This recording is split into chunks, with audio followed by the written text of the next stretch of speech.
So now we're going to talk about the why and the why not of medical documentation. So the three main reasons athletic trainers state, based on the literature that they document, is for communication, to monitor patient care, and legal implications.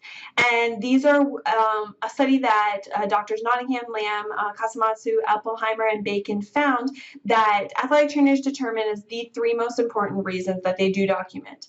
And so we know that the top priority should be for improving patient care. So whatever we're doing within our documentation, we know that we want to make the patient the healthiest and the best and live the best life that we can.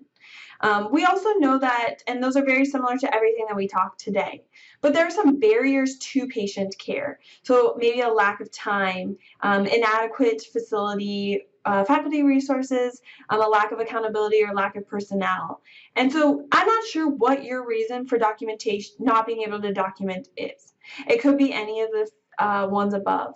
We talked about the lack of accountability with not being able to determine HIPAA and FERPA, and nobody's looking at your medical records. And this is something that we really want to talk about. So who is going in and taking a look at your medical records?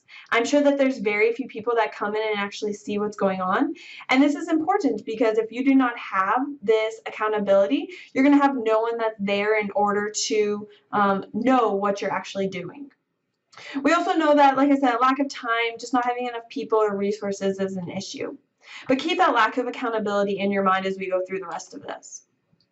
So within healthcare information technology, we know that there's a thing such as meaningful use, and this is where you're able to use digital health records to improve quality of care and to reduce any health disparities we have.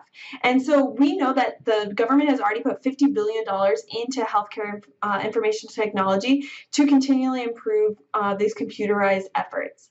And so kind of going back through, continuing to think about that idea of who is looking at our medical records, we move into third-party reimbursement. And the NATA has worked with 3 states, including Indiana, Ohio, and Wisconsin, to go together and determine who is able to get revenue as athletic trainers. And so we know that we're able to get this reimbursement. We know that it was a positive model that worked. And so as we go through, we need to continue to remember that in that case, healthcare governance, such as like insurance companies, will look through and will ensure that we have to have proper medical documentation in order to actually get reimbursed.